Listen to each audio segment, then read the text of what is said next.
You're probably sitting there wondering why in the world I have 6 boxes of nickels on my hunting table. Let me tell you why.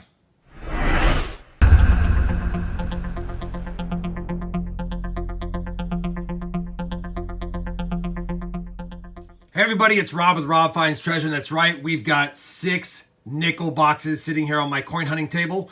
There's a reason for it though. Robinhood Coins, fresh off his defeat, if you will, of my Dallas boxes of nickels versus his Waco boxes of nickels, which was our big city versus little city challenge, reached out to me and said, hey Rob, I'll drive up to Oklahoma City. I'd like to have a challenge where we test out big city versus big city. So he did. He drove 3 hours to Oklahoma City, grabbed 3 Oklahoma City boxes. I went ahead and grabbed 3 Dallas boxes, and I got them from B of A's to make sure that they all were the same type of boxes, so there'd be no confusing Oklahoma City versus Dallas. So, you guys know how it works. Just like last time, I'll be recording the hunts. I'll be scoring them just like my Battle of the Bank series, and we get to see which vault is better, Oklahoma City or Dallas. Bottom line is, it'll be box 1 versus box 1, 2 versus 2, 3 versus 3. At the end of every single hunt, we'll score the boxes and see which box wins, which city wins, I guess in this case. We'll do the same thing for all the boxes, and then we'll figure out an overall winner based on the point system I use in my Battle of the Bank series to see which vault was better. Robinhood Coins is also kind enough to do another random giveaway with 2 prizes for each of the 3 videos that I do. Basically, 1 video per 2 boxes. So he'll be giving away 2 items for every single one of these videos that I post. The first prize will be a Barber $50, and the second prize will be a Walking Liberty $50. To enter each giveaway, viewers must be subscribed to both my channel and Robinhood Coins and comment on each of the videos that I post. So at the end of this first video, you'll leave a comment on this video, and then Robinhood Coins will use my video to select the winners using a random comment picker. He'll then post a video 3 to 5 days after each of these hunts announcing the winners. So viewers will definitely want to check out Robinhood Coins. Make sure you're subscribed with notifications on. That way you can be alerted if you've won, or at least alerted to when he posts the winner videos. He wanted to thank me for having a great channel and for accepting the challenge. Well, anytime Robinhood Coins, I'm always up for a very good nickel box challenge, or nickel battle series if you will. Big city versus big city, Oklahoma City versus Dallas. I'm looking forward to this one, guys. Let me get some of these boxes at the table. We'll start with Oklahoma City 1 versus Dallas box 1, and we will see which vault produces more finds. So I've got it dwindled down to the bottom boxes. We're going to pick them in no particular order. I just stacked his 3 boxes, stacked mine, removed the top 2 boxes from each side, and these are the ones we're left with. Now, obviously, his are opened because he checked them for circulation. We wanted to make sure we had circulated nickels from Oklahoma City. Otherwise, pretty long drive back to go get boxes to hunt. Now, I didn't have to open mine because they already have the holes in the bottom, and I could see that they were circulated nickels. Didn't notice any fancy schmancy enders on the bottom, and I didn't notice any fancy schmancy enders on the tops of his either. But we've not checked the bottom of those, and we've not checked the top of these. That being said, we can't sit here and lollygag and wonder what's in the rolls. We've got to start hunting to see what's in the rolls. I'll be back with my first find, and let's kick it off with Oklahoma City first. Oklahoma City off to a fast start. First roll in, slide him down. I noticed there's a 1948 peeking up at me, and it's out of Denver. And right behind it, I caught the glimpse of a really nice older strike nickel. And it is a 1975. Doesn't have full steps, at least what I can see. Nope, but it's still a pretty nice looking 1975. Won't count as points, but I'll pull it aside because I do roll up nice finds like that. Roll number 9 of Robinhood Coins box, and we've got a 1947 nickel, which is out of Philly. And I will point out, we've got 2 40s and 3 50s already, 2 57s in the first 9 rolls.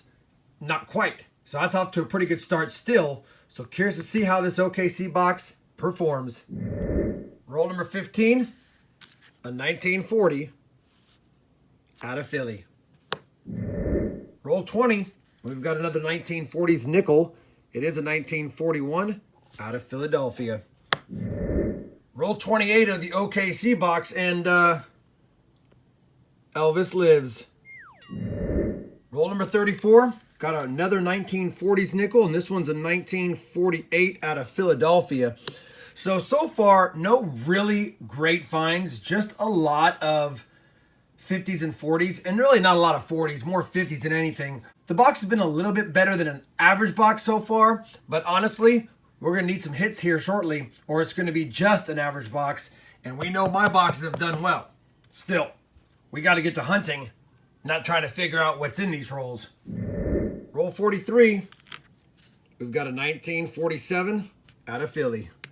Roll 44 is going to have an ender. I believe it's a 46. Hard to tell, but I think it's a 46. Let's make sure.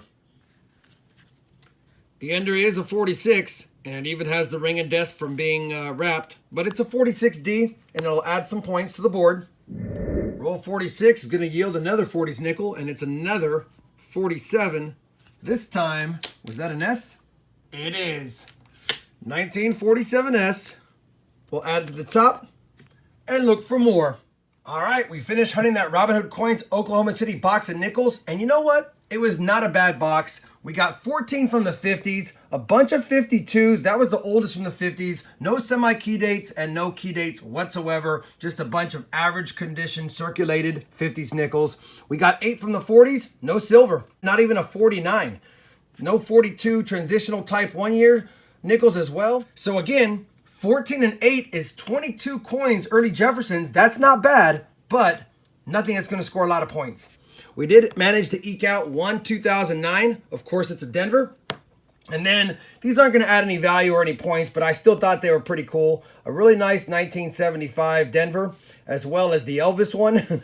And then I know it's just probably a coin that was caught in a house fire, or it's got some crazy toning, but I still love the toning on this coin. I just couldn't send it back. So it'll go in my collection of miscellaneous finds, and I'll be glad to hold on to it. Outside of that, I'll plug those in the stat sheet. We'll find out what he scored, and then we'll crack the top to this box and check for enders on this top side. So we got that Oklahoma City box plugged into the stat sheet, and like I said, only 14 from the 50s and 8 from the 40s and 109, no foreigns. So it did score points, 28 points. Not exactly an epic box. I've seen worse, but it really, really, really needed to score something else, and it didn't. Doesn't mean it can't win, but my nickel boxes do pretty well. Hopefully this one does well. Now I'll tell you, the one thing I didn't mention in the beginning of the video was that all of the Oklahoma City boxes were from Bank of America, as they're the only bank branch there, which is why I also chose to get my nickel boxes from B of A. That way it's not just a big city versus big city, OKC versus Dallas, it's actually B of A versus B of A in those respective cities. So we're gonna crack into this. As many of you know, B of A is my worst nickel boxes in this area, but I wanted to be fair, and to be fair to B of A, it did edge out that last series win with that epic box. So we're gonna go ahead and see if we have any enders on top here. We've got a crazy dark toned one, but I don't see any buffaloes. Nothing says it's silver, no V nickels of course, and I didn't see anything on the other end with the hole. So let's get started. We know what we got to beat. Let's go Dallas. Roll number 14 of my box, and I'm telling you, I was worried I was never going to be able to film something, but we are. We found our first 40s find of the box, and it is a 1940 out of Denver. The good news is the box isn't without finds. We have found quite a few in the 50s, but that's our first in the 40s. Time to heat up, box. We got work to do. Roll 23, our second 40s nickel, 1941. Denver, still getting 50s, but we need more finds. Roll 28. I was hoping it was a nickel struck on a penny planchet, but I already took a peek. It's just another foreign coin. Thought it might have been a penny as well, but it's not, if I can get it out. We have got one penny with Queen Elizabeth II on there. And let's put it down so I can get a good zoom on this. 1998. Not familiar with this coin here or what country it's from. Maybe you guys could help me. Either way, a foreign in the box. It does count as points. Let's find more. Roll number 30. Got another 40s nickel, and it's a 1947 out of Denver. Roll 37. We've got a 1946. Oh, 1948 out of Philly. Roll 41. A 1940. Philadelphia. Roll 42. Another 1940. Another 40 Philadelphia. Roll 45. And yet another 1940. This time I think it's Denver. It is. Roll 50. Another 40s, but this one at least is a 49. I thought it might have been a 40, but it's a 49 Philadelphia. First of the box for that. Man, this has been tough. We might lose this round. So the Dallas B of A nickels have been hunted. We got 10 in the 50s, 8 in the 40s. Again, no semi-key or key dates, no buffaloes, no war nickels, nothing really to speak of that's fancy. We only found one 2009 Denver. We did find a foreign as well, and I did pull this one aside. It's kind of a gold-plated 2004 Denver. It's not done very well. Don't know if it was done well in the beginning. It's been circulated, or if it was just a poor job from the start. But either way, pulled it aside. I do like gold-colored coins. At the end of the day, man, this box might have lost. Let me get it in the stat sheet. We'll make it official and see who won round one. Well, it's official. OKC, 28 points. Dallas, 26. Battle of the under average or average boxes there. No really good finds. Nothing in the 30s either. So it's still anyone's game. OKC took round one, but nobody lit up the board to take advantage of the other one's average box. Looking forward to round two coming up shortly. Remember, all I'm doing is doing the hunts and providing the video for you guys to leave a comment on. You got to leave a comment on this video because Robinhood Coins will be the one conducting the giveaways on his channel. Now, he'll be releasing a video showing him picking and announcing the winners shortly after each one of these hunts. So be sure you subscribe to Robinhood Coins. I'll put a link to his channel down below. And make sure you tap the bell icon so that you get notifications when he posts those winner videos. Thanks, Robinhood Coins, for the first box. You got me this round, but there's 2 more rounds and an overall winner to decide. If you're looking forward to the rest of this series of Battle of the Big Cities with nickels, I'd appreciate a thumbs up. Oh, and by the way, can we ever get some more silver?